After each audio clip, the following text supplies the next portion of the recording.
Jukebox, l'émission qui fait bavarder la musique. Dès que je me fais de mon art et du rôle de l'écrivain. Jukebox. Mes chaussures me faisaient mal aux pieds, mes mains si sûres creusaient encore vers la liberté quand ils ont tiré sur mes...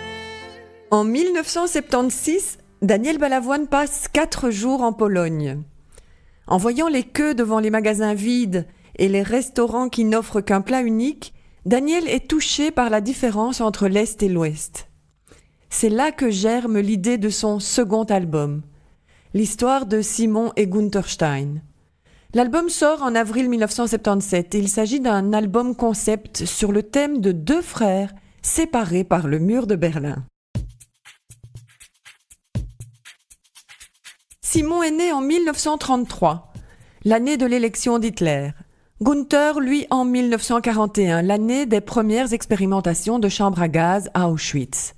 Leur père a été arrêté en 1942 pour désertion. Au cœur de Berlin, en 42, La vie s'éprenait pas, l'autre malheureux. entrait au pensionnat.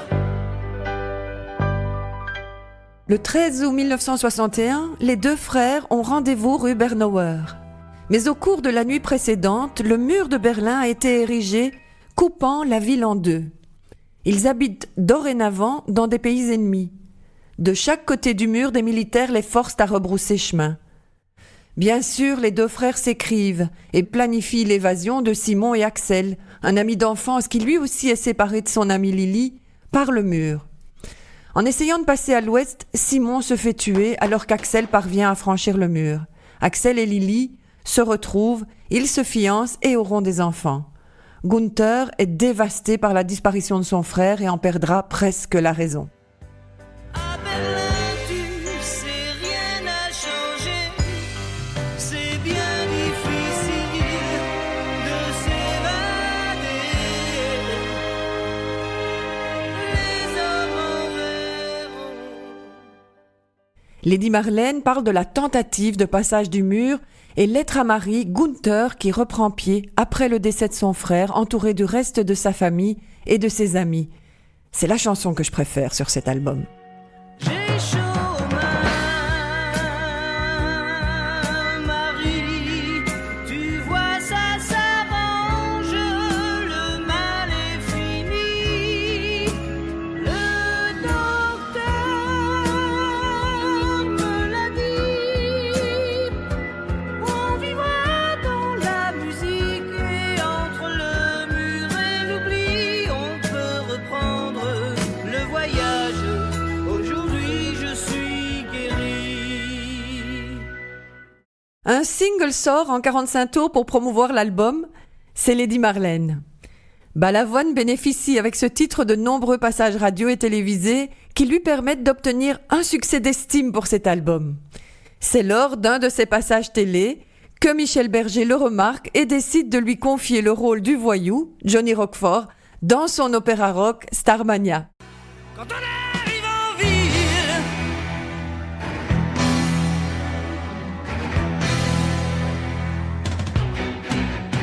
nous, tout ce qu'on veut, c'est être heureux avant d'être vieux. On n'a pas le temps d'avoir 30 ans. Cet album permettra à Daniel Balavoine de se faire remarquer. Les critiques sont plutôt favorables, sans pour autant que les ventes ne décollent. Pour le carton, il faudra attendre 1982 et la sortie de son 3e album, Le Chanteur. Voici un article qui paraît dans le journal Sud-Ouest en 1977. À 25 ans, Daniel Balavoine vient de réussir un authentique exploit musical en écrivant les aventures de Simon et Gunther Stein, sorte d'oratorio à la honte du mur de Berlin. En une dizaine de chansons, Balavoine raconte l'histoire de 2 frères séparés un triste jour de 1961 par la concrétisation bétonnée de l'existence de 2 Allemagnes.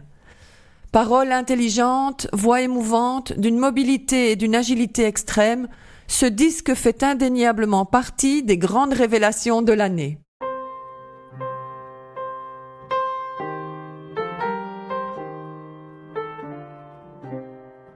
Daniel Balavoine est né en février 1952 à Alençon dans l'Orne. Il est le benjamin d'une famille de 6 enfants.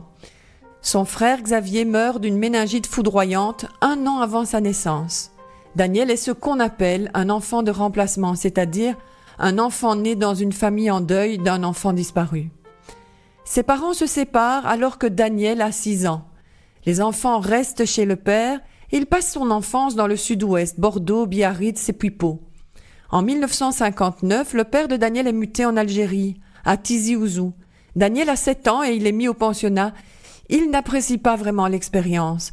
Vers 11 ans, alors qu'il se cache dans la chambre d'un pion où la radio est restée allumée, il entend « She Loves You » des Beatles, ce qui change sa vie et lui donne le goût de la musique. She loves you, yeah, yeah, yeah. She loves you, yeah, yeah, yeah. She loves you, yeah, yeah, yeah, yeah. Lycéen à Pau, Daniel Balavoine est un élève doué en littérature. Il s'implique de très près dans la révolte étudiante de mai 68 et envisage même une carrière politique. Mais la fin du mouvement le déçoit. Daniel quitte l'école en terminale en plein milieu de l'année scolaire pour se consacrer à la musique. On est en 1969. Daniel Balavoine reste célèbre pour ses textes engagés et ses prises de position publiques. Souvent invité dans les médias pour son côté polémiste, il n'hésite pas à interpeller le monde politique dans des interventions restées célèbres. Tout ça, moi je le dis, je le pense sincèrement, c'est de la merde et on n'en veut plus. Et j'emmerde tous les pouvoirs, d'où qu'ils soient, quelles que soient leurs idéologies, et j'emmerde en même temps ceux qui croient que c'est facile de le faire parce qu'ils n'ont qu'à venir le faire à ma place. Voilà. Il a milité au sein de nombreuses associations comme Amnesty International, SOS Racisme ou les Restos du Cœur. Daniel est aussi l'un des premiers artistes à s'être investi personnellement dans des actions humanitaires. En 1983 et en 1985, Daniel Balavoine participe comme concurrent au Rallye Paris-Dakar. Il en revient bouleversé par la misère qui règne en Afrique. En 1986, à la suite de grandes famines en Éthiopie, il développe avec d'autres artistes une opération destinée à lutter contre la faim en Afrique. Daniel Balavoine, profitant de l'infrastructure logistique du Dakar, achemine lui-même des pompes à eau pour permettre la culture du riz au Niger et au Mali. Daniel Balavoine meurt le 14 janvier 1986 dans un accident d'hélicoptère sur le Paris-Dakar, dans la région de Tombouctou, accompagné du directeur de la course Thierry Sabine. Dans moins de 3 ans, l'Europe émerveillée assistera à la chute du mur de Berlin, mais Daniel ne sera plus là pour le voir. Quelques jours après la mort de Daniel Balavoine, Michel Berger confiera, en parlant de l'album Les aventures de Simon et Gunther Stein, qu'il avait envisagé avec Daniel d'en faire un spectacle. Vous n'écouterez plus jamais ces chansons de la même manière à présent. Pour des raisons de droit d'auteur, je ne peux pas partager dans ce podcast l'intégralité des chansons. Je joins un lien lorsque c'est possible. Sinon, je vous invite à aller les découvrir par vous-même. Lisez les textes, les traductions éventuellement. Soyez curieux. Merci du soutien que vous m'apportez en vous abonnant à ma chaîne. Ceci assure un juste équilibre entre le donner et le recevoir. Si vous avez aimé, n'hésitez pas à partager mes podcasts avec votre communauté, vos amis, vos followers pour que davantage de monde en profite. Je vous embrasse et à tout bientôt pour un autre rendez-vous en musique sur Jukebox. Dès que je me fais de mon art et du rôle de l'écrivain.